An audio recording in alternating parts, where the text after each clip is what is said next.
इसे स्टालिन को शीश मध्य चरण राशि चप्पलम मुख भंजनम, इतना मारना चाहिए इस साले को, इतना मारना चाहिए कि इसका मुंह जो है ना कभी जिंदगी में खुले ना पाए। सनातन पे उंगली उठाओगे तो दुनिया से उठ जाओगे। ये क्या कहना चाहेंगे?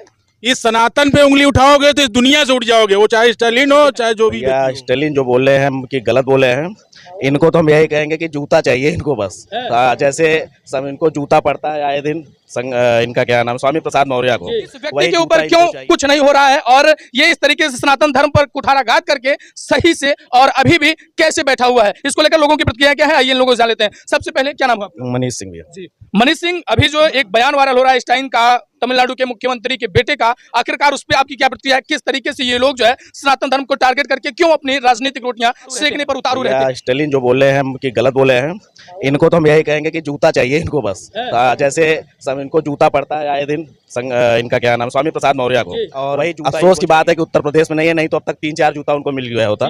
कोई बात नहीं है, लेकिन हम उनसे यही इतना कहना चाहेंगे कि जितने भी लोग हैं, जितने भी सनातनी हैं, पहली बात तो ये है कि अपने धर्म पे आपको गर्व करना चाहिए और आप लोगों को आगे निकलना चाहिए। जैसा इसके पहले भी मैं बता चुका हूँ कि अगर आप आगे नहीं आओगे, आप बात नहीं करोगे तो इसका कोई हल नहीं है। जैसा साहब ने कहा कि इसके पहले इनका सर्तन से जुदा होना चाहिए। जब तक ऐसे कीड़े मकोड़ों का, मच्छरों का सर्तन से जुदा नहीं होगा, तब तक देश का कुछ भी परिवर्तन नहीं हो सकता है।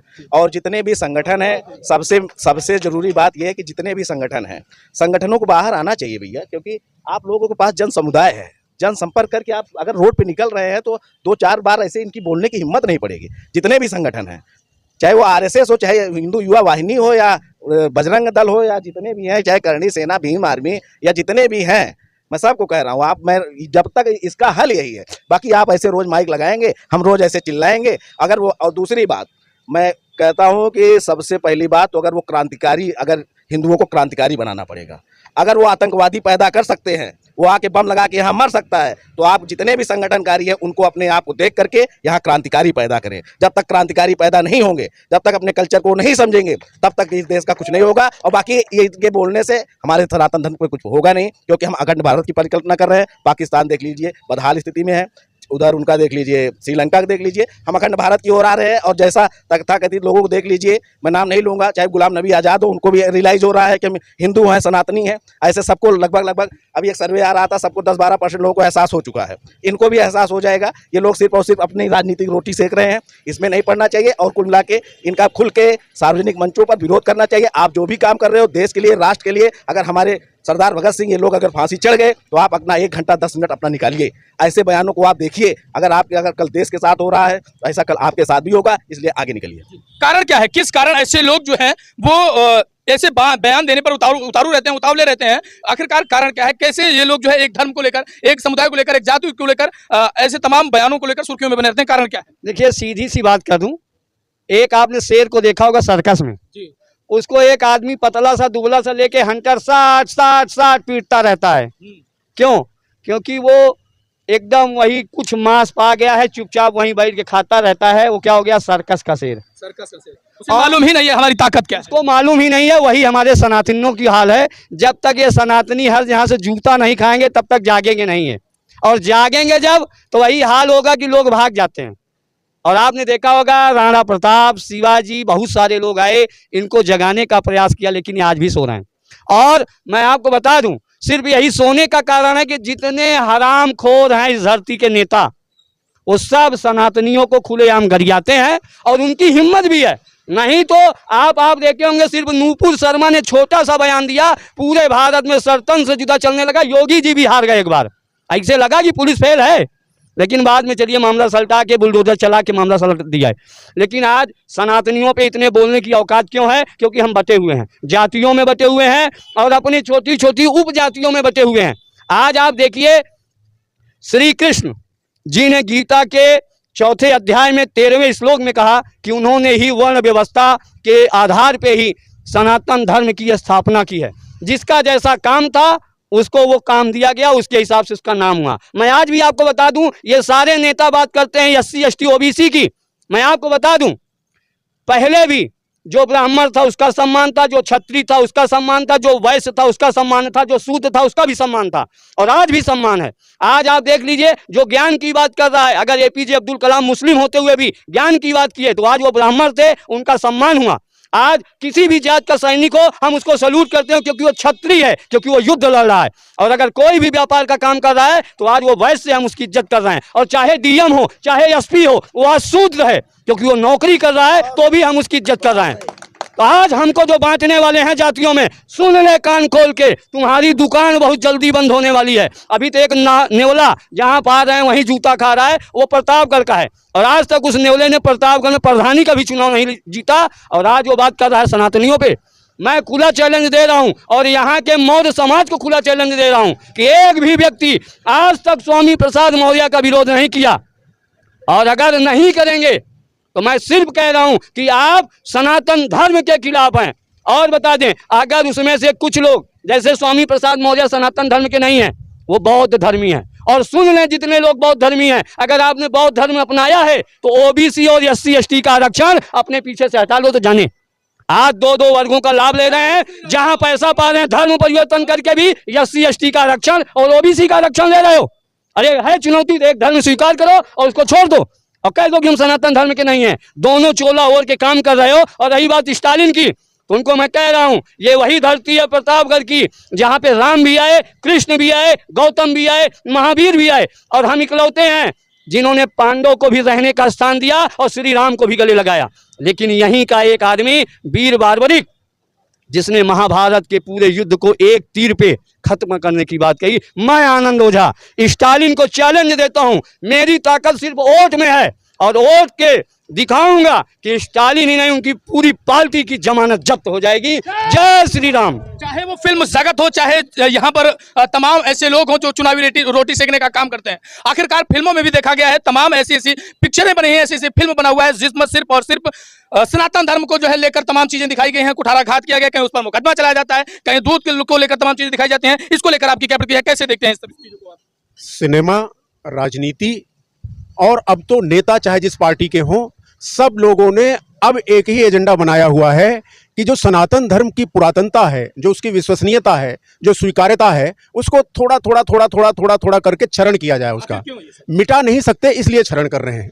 और ये इसलिए कर रहे हैं कि इनकी लकीर इतनी छोटी है और सनातन की लकीर इतनी बड़ी है कि ये वहां तक तो जा नहीं सकते। तो इन्होंने आज से नहीं, 1947 में हमारे संविधान के प्रेम्बल में जब लिखा इंडिया दैट इज भारत, वहीं से शुरुआत कर दी थी इस देश के सनातन धर्म में जो आता है आर्यावर्ते भरत खंडे, उसका खंडन करने की शुरुआत तो 47 में कर दी। 50 में संविधान बना, उसे नहीं हटाया गया। उसके बाद 68 में सोनिया गांधी को पोप जॉन पॉल ने यहाँ प्लांट किया क्रिश्चियनाइजेशन करने के लिए इस देश का, और काफी हद तक वो कामयाब भी रही। लेकिन उस समय थोड़ा था, मामला इतना बिगड़ा नहीं था, तो ये बात ऊपर नहीं आई। अब धीरे धीरे चारों तरफ से, नॉर्थ ईस्ट ले लो, दक्षिण भारत ले लो, अभी इस तरफ अगर आप जाते हैं उत्तर प्रदेश के श्री मौर्य, बिहार से मिस्टर चंद्रशेखर, जिनके नाम सब सनातन धर्म से ही बने हुए हैं, इन लोगों ने अब खुलेआम रामचरितमानस, राम जो सनातन धर्म के स्तंभ हैं, उनको तोड़ना शुरू किया है। लेकिन ये स्तंभ नहीं तोड़ पाएंगे, अपना सिर भले फोड़ लें। इतना जरूर है कि भारतीय सिनेमा में जावेद खान या सलीम जावेद की जोड़ी, दीवार फिल्म उनकी लीजिए, जितनी भी है, जिसमें भगवान का मजाक उड़ाया गया, और कोई भी अगर आदमी नमाज पढ़ने जा रहा है तो उसको सर्वोच्च और ईमानदार बताया गया है। यही तो कहा जा रहा है कि आखिरकार क्यों ऐसे लोगों को बांटा जा रहा है, क्यों ये चीजें दिखाई जा रही हैं, और कैसे लोगों के अंदर साहस हो जाता है जो किसी धर्म, किसी समुदाय के खिलाफ जो है इस तरीके से कुठाराघात करने की कोशिश करते हैं। इसलिए करते हैं कि इन्होंने टेस्ट किया शुरू में कि ये जितनी सरकारें हैं, कांग्रेस और उससे जुड़ी हुई सरकारें हैं, ये ओरिजिनली विधर्मियों की सरकारें हैं, तो ये धर्म के खिलाफ सह भी लेंगे और जरूरत पड़ने पे कह भी देंगे। तो जब सहना कहना सिनेमा के जरिए इन्होंने शुरू किया और कहीं कुछ नहीं हुआ, हमने दीवार देखी और हिट करा दी, हमने शोले देखी हिट करा दी, इनकी सारी फिल्में वो माई गॉड देख के हिट करा दी, तो इन लोगों का इतना बढ़ गया कि सारे तीनों खान ने इस तरह की फिल्में करनी। सभी चीजों के जिम्मेदार हम खुद बनते जा रहे हैं। निश्चित तौर पर हम सनातन धर्मी को गलत पाठ पढ़ाया गांधी जी ने कि सर्वधर्म संभाव, सारे धर्म एक हैं। अगर सारे धर्म एक होते तो आज ऐसा नहीं होता। एक धर्म के खिलाफ कहने पे सिर कटता है, एक धर्म के खिलाफ बोलने पे कुछ नहीं होता है। ये हमको गलत चीजें पढ़ाई गई, हमने उसका पालन किया। प्रमोशन क्यों किया जाता है? प्रमोशन इसलिए किया जाता है क्योंकि ओरिजिनली हम बताएं, हमारे यहाँ सब लोभी है, और लोभ पाप कर बाप बखाना, ये जो लोभ पाप का बाप है, उसी ने धीरे धीरे लोगों को छोटे छोटे पद, छोटे छोटे बेनिफिट्स दे करके, उधर देखिए प्रमोद जी कांग्रेस की सेवा में जुटे हुए हैं, अभी हमारे सांसद जी भी धीरे धीरे सेकुलर होते जा रहे हैं। 1976 में सेकुलरिज्म आया हमारे संविधान में, और अब धीरे धीरे प्रैक्टिकली सब सेकुलर हो गए, खासकर हिंदू। बाकी क्रिश्चियन अपने धर्म पे है, इस्लामिक अपने धर्म पे है। इन सेकुलर सुअरों ने आज यह हालत कर दी कि अब ये बोलना भी नहीं चाहते। और वाकई हम लोग की संख्या जो शुद्ध सनातनी है उनकी इतनी जोर से है नहीं कि हम लोग किसी को जाके कुछ कर सकें। हाँ, हम ये उम्मीद जरूर करते हैं कि आपका ये प्रोग्राम अगर जगाया हम लोगों को, तो प्रतापगढ़ के लोग इतने प्रतापी हैं कि जाकर के जितने सेकुलरिस्ट हैं सबका कॉलर पकड़ेंगे। वो दिन आएगा एक दिन। महाराज जी, इन लोगों के बारे क्या, इन लोगों के ऊपर कैसी कार्रवाई होनी चाहिए और किस तरीके से इन लोगों को देखते हैं जो लगातार धर्म के खिलाफ, सनातन धर्म के खिलाफ और तमाम लोगों के खिलाफ जो है इस तरह के कुठाराघात करने की कोशिश करते हैं और लगातार सुर्खियों में बने रहते हैं, क्या कारण? देखिए, जो अभी ओझा जी ने कहा कि भारत में लोग, सनातन धर्मी लोग सो रहे हैं, तो उस पर हम बोलना चाहेंगे सबसे पहले कि बात सही है। जैसे रामायण में कुंभकर्ण सो रहा था, तो 120 करोड़ लगभग हिंदू सो रहे हैं। वो कन्याकुमारी से लेकर कश्मीर तक ये हाल है। और जिस दिन ये जग जाएंगे उस दिन ना स्टालिन रहेंगे, ना केशव प्रसाद, ये स्वामी प्रसाद मौर्य रहेंगे, या इस तरह चंद्रशेखर रावण जो अपने को लिखते हैं ना वो रहेंगे। सब स्वतः चले जाएंगे।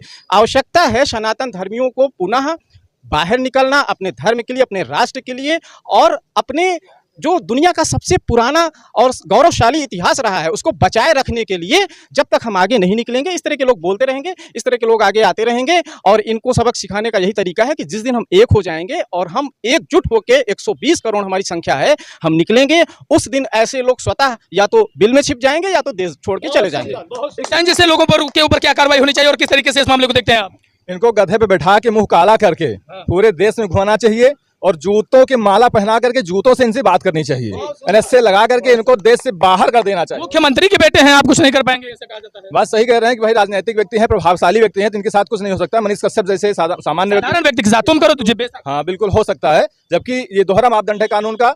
अगर कार्रवाई हो रही है तो सबके साथ एक दृष्टि से कार्रवाई होनी चाहिए। इनके साथ लगता है लोकतंत्र की हत्या हो रही पूरी तरह से। बिल्कुल लोकतंत्र की हत्या हो रही है। खुलेआम इस तरीके से एक धर्म के बारे में कहा जा रहा है। अगर आप इस्लाम के बारे में और क्रिश्चियन के बारे में कुछ कह के देख लीजिए, क्या परिणाम सरतन से जुदा हो जाता है। वहां आप उसके बारे में नहीं बोल पा रहे हैं। इस व्यक्ति स्टैंड के ऊपर क्या कार्रवाई होनी चाहिए, कैसे देखते हैं?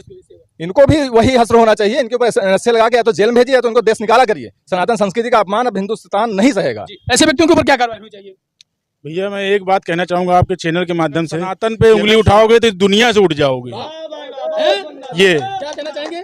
इस सनातन पे उंगली उठाओगे तो इस दुनिया से उठ जाओगे। वो चाहे स्टालिन हो, चाहे जो भी बेटा हो, चाहे मंत्री का बेटा हो, सनातन पे उंगली उठाओगे इस दुनिया से उठ जाओगे। ऐसे व्यक्तियों के ऊपर क्या कार्रवाई होनी चाहिए, कैसे देखते हैं स्टैंड के इस मामले को? मैं तो भैया ऐसे देखता हूँ, हमारे यहाँ प्रतापगढ़, हमारे यज्ञ जी कह रहे हैं एक बार कि 100 पढ़ाने का प्रतापगढ़ा, और वो चीज को मैं अपनी भाषा में कहना चाहूंगा, स्टालिन को शीश मध्य चरण राशि चपलम मुख भंजनम। इतना मारना चाहिए साले को, इतना मारना चाहिए कि इसका मुंह जो है ना कभी जिंदगी में खुले न पाए, इसको भगा देना चाहिए देश से। कारण क्या है, कैसे ऐसे लोग जो है एक बैग उत्साहित हो जाते हैं और तमाम तरह के बयानबाजियों को लेकर उबालते रहते हैं? इनके पीछे कुछ लोग चम्मच वाले हैं जो सोने का चम्मच लेके जन्म से पैदा हुए हैं, जो 75-76 साल देश को लूटे हैं। अब वो कुछ मिल नहीं रहा है तो एक सगुफा छोड़ दिया सनातन के विरुद्ध। सनातन के विरुद्ध स्वामी प्रसाद मौर्य बोले जूता खाए, तो वही स्टालिन को भी जरूरत है कि वो जूता उनको बहुत जरूरी है। वो जूता मिलेगा कैसे? हम तो कहते हैं सालों के हमारे प्रतापगढ़ आए, अगर जूता नहीं मारा दो बाप का। कैसे देखते हैं इस मामले को, अब किस तरह से क्या होना चाहिए? हम केवल इतना जानते हैं, जो भाई अज्ञानी हैं वो अज्ञानता की बात परमानेंट करते हैं, क्योंकि इनको सनातन धर्म के बारे में मालूम नहीं है, कभी किन्होंने किताब खोली नहीं, और ना ये सनातन धर्म, इनको ये नहीं मालूम इतिहासकार क्या होता है, इतिहास की रचना कैसे हुई। इनको तो एक केवल इनके माँ बाप से या इनके पूर्वजों द्वारा इनको एक टाइटल मिल गया स्टालिन। अब ये स्टालिन को लेकर के सनातन धर्म के बारे में, हाँ, स्टालिन का मतलब ये हो गया कि अब इनके बस ये है कि इनको एक समझ में आता है। दूसरी चीज हम एक ही चीज कहते हैं कि सत्य सनातन धर्म पर जो भी ऐसी अंगुलियां उठाएगा, सनातन धर्म से जुड़े हुए जितने भी प्रबुद्ध वर्ग के लोग हैं, अगर वो एक बार अपने पे उतर गए तो इनको भागने की जगह नहीं मिलेगी। दूसरी चीज हम एक बार ये कहते हैं कि संविधान में एक प्रावधान लाना चाहिए कि सत्य सनातन धर्म जो पूरा तत्वकालीन से चला आता रहे। कहा जाता है कि सनातन धर्म की उत्पत्ति उस समय से हुई जब इंसानों की उत्पत्ति नहीं हुई, जब मानवता की उत्पत्ति नहीं हुई, तब से सनातन धर्म की उत्पत्ति हुई है। तो ऐसा प्रावधान लाना चाहिए, ऐसा प्रावधान लाना चाहिए कि ऐसे लोगों को जैसे ही एक टीका टिप्पणी या एक छोटा सा भी वीडियो वायरल करे या कहीं भी अगर कहीं भी ऐसे शब्दों का उच्चारण करते हुए मिले, उन्हें तुरंत का तुरंत ऐसी ना वो जेल हो और ना कुछ हो, वो भारत से ही अलग रहे। ना जेल हो ना बेल हो, सीधा ऊपर वाले से मेल हो, समझे? सीधा ऊपर वाले से मेल हो, सीधा ऊपर वाले से मेल हो, ऊपर वाले से मेल। तो ये बेल नो बेल, सीधा ऊपर वाले से मेल। जाएंगे तब इनको पता लगेगा कि ऊपर जो बैठा है वो सनातन धर्म का रक्षक है, तब इनको पता लगेगा सनातन धर्म होता क्या है। तो ये देखिए हमारे साथ तमाम वो लोग थे जो इस तरह के बयान को लेकर जो है अपनी अपनी प्रतिक्रिया रख रहे थे। इस वीडियो को लेकर आपकी प्रतिक्रिया कमेंट सेक्शन में अपनी राय जोड़ दीजिएगा। मिलते हैं अगले वीडियो में, तब तक के लिए नमस्कार। देखते रहिए न्यूज़ कैमरा के साथ मैं अमित कुमार, धन्यवाद।